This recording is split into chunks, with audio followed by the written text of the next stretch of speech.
You have a 200-day meditation streak. You can recite the lines, be present, let go. Everything is impermanent.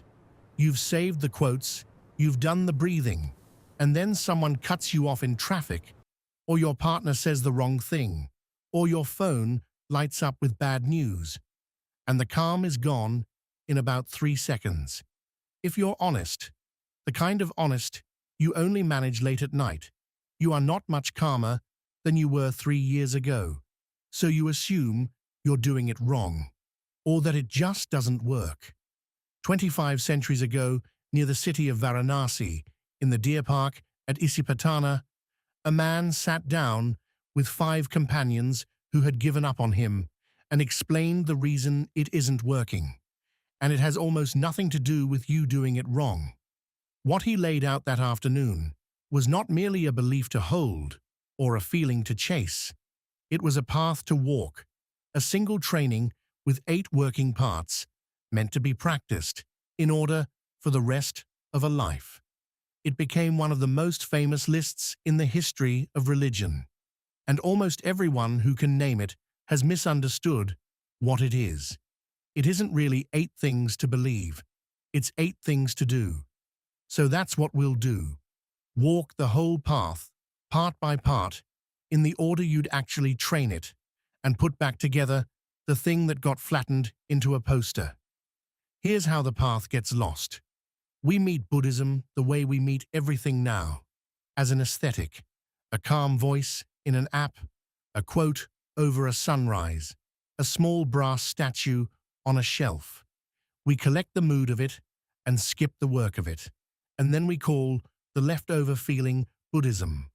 And the most common version of that mistake is to assume Buddhism is basically meditation, that if you just sit long enough, everything else takes care of itself. Quick correction, and it's the whole episode. Meditation is one part of the path. 1. The Buddha sorted his 8 factors into 3 trainings: ethics, meditation, and wisdom. And meditation is only the middle one. A meditation streak with no ethics and no wisdom is a third of a path, a powerful third. But on its own, it's a man doing push-ups with one arm and wondering why he's lopsided. And underneath that mistake is a deeper one, which the Buddha corrected in that very first talk. He called the path the middle way, and almost everyone gets that phrase wrong too. We hear middle way and think moderation, all things in balance, nothing to excess. That is not what he meant. He had tried both extremes himself, years as a prince, drowning in pleasure, then years as an ascetic, starving his body to a skeleton. Neither freed him. The middle way was his name for the road between them, and that road is the Eightfold Path itself. Avoiding both of these extremes, the middle way realized by the Tathagata, producing vision, producing knowledge, leads to calm, to direct knowledge, to self-awakening, to unbinding. The middle way isn't a mood of moderation. It's a specific 8-part route. 2 quick things before we walk it. First, he gave this path as the last of 4 truths. The first 3 are the diagnosis, that life carries a deep dissatisfaction and that craving is what drives it. We gave those their own episode. The 4th truth is the prescription, the path. That's where we live today. Second, the word that mistranslates the whole thing. Each factor begins with what we render as right. Right view, right speech, right action.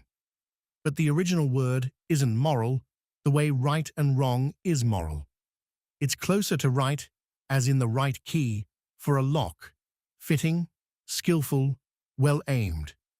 These aren't 8 commandments, and they aren't 8 steps you climb and leave behind. The better word is 8 factors, or 8 limbs, developed together, each holding up the others. 8 factors, 3 trainings, 1 path. The classic list begins with right view. But when the path is trained as a life, it tends to unfold the other way around. Conduct steadies the life, steadiness collects the mind, and a collected mind can finally see. So that's the order, we'll walk it in. We start with the ground under everything, how you act. The first training is Sīla, ethical conduct. 3 factors live here, and they come first for a reason. You cannot calm a mind that your own conduct keeps disturbing. Guilt is noise. The ground of the whole path is simply ceasing to manufacture it. Right speech is the factor you'll practice the most, because you speak the most. The Buddha defined it by 4 restraints. No lying, no speech that turns people against each other, no harsh speech, and, the one that catches modern life square in the face, no idle chatter, not gossip, not the endless commentary we now generate all day long. Speech that's true, kind, and worth the silence it breaks. Right action is the body's version of the same thing. Don't kill. Don't take what isn't given. Don't cause harm through your sexual conduct. The shape under all 3 is a single rule. Don't build your comfort on someone else's loss. Right livelihood extends that rule to the 8 hours that eat most of your waking life. Don't earn your living in a way that requires harm. The Buddha named 5 trades for lay followers to avoid: dealing in weapons, in living beings, in meat, in intoxicants, and in poison. The modern version isn't really a list. It's a question.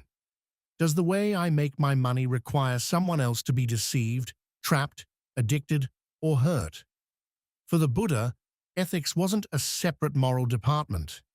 It was the foundation you pour first, because the next training, the mind, can't settle on cracked ground. With conduct steady, the second training begins: Samādhi, the discipline of the mind. This is the part most people think is the whole thing. It's 3 factors, and they build on each other in order. Right effort comes first, and it's the least mystical idea in all of Buddhism. It's gardening. The Buddha defined it as 4 jobs: prevent the unwholesome states that haven't arisen, release the ones that have, grow the wholesome states that aren't there yet, and maintain the ones that are. Pull the weeds, water the plants. That's the entire instruction. What's quietly radical is what it assumes, that your inner states are not your fixed identity. They're a garden you tend. Anger isn't who you are. It's a weed you can decline to water. Right effort is the daily, unglamorous labor of choosing what you feed and what you starve. No effort, and the garden goes to weeds on its own. Right mindfulness is the factor that got famous and got thinned out on the way to fame. In the apps, it's come to mean relaxation. To the Buddha, it meant something far more precise: a clear, continuous awareness of what is actually happening right now, without the commentary stapled to it. He taught it as 4 foundations: steady attention to the body, to feelings, to the states of the mind, and to the way experience itself keeps arising and passing. You can begin with 1. The breath, the body sitting in the chair. The aim is not to feel peaceful. The aim is to see clearly, to catch the raw impression the moment it lands, before the story attaches and runs off with it. Mindfulness is the floodlight you switch on so the mind stops working in the dark. And then right concentration, the deep end, and the single, most misunderstood factor. We hear concentration and picture strain. Forcing your focus the way you'd clench a muscle. That's almost the opposite of what he meant. The Buddha described right concentration as a sequence of deepening states he called the jhanas. And the first one arises from withdrawal, marked by something nobody associates with effortful focus: rapture, ease, a pleasure so settled the mind finally stops grasping. You don't force concentration. You set the conditions. Ethics quiet the guilt. mindfulness quiets the noise, and the mind, no longer dragged in 10 directions, gathers itself the way water goes still when you simply stop stirring it. That stillness isn't the destination, it's the lens, because a still mind can finally see, and seeing is the third training. The third training is Paññā, wisdom. And here the path does something strange. It loops back to its own beginning. The very first factor in the Buddha's list is right view, and it sits at the start of the path and the end of it for a reason we're about to reach. Right view, at the start, is just a working map. You don't need to have arrived to begin. You only need to trust the layout enough to take a step. That craving drives suffering, that there's a way out, that your actions carry consequences. That's preliminary right view. A traveler's belief that the road goes where the map says it does. But there's a second kind, and it isn't a belief at all. It's what you see after you've walked. Direct knowledge of how craving actually operates in you, watched live 100 times on the cushion and off it. The map becomes the territory. That's the right view that completes the path. And you cannot get it by reading. You can only get it by walking.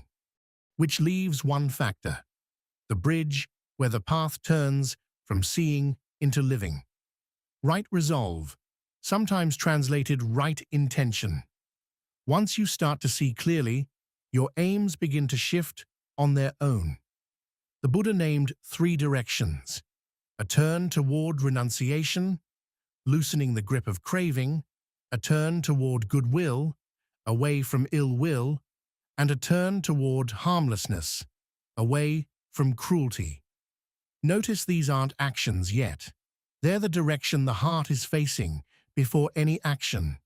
The orientation that, once wisdom takes root, quietly reshapes your speech, your conduct, your work. Right view shows you the map. Right resolve turns your feet toward the road. And then you're standing back at right speech, walking the loop again. And that is the thing almost no one tells you about the Eightfold Path. It is not a staircase. You don't clear ethics, graduate to meditation, collect your wisdom, and step off the top. Finished. Look at what just happened. Wisdom sent us straight back to conduct. The end of the path is the beginning of the path. It isn't a ladder. It's a spiral. You walk all 8 factors, together, again and again. And each time around, you understand the first step a little differently than you did the lap before.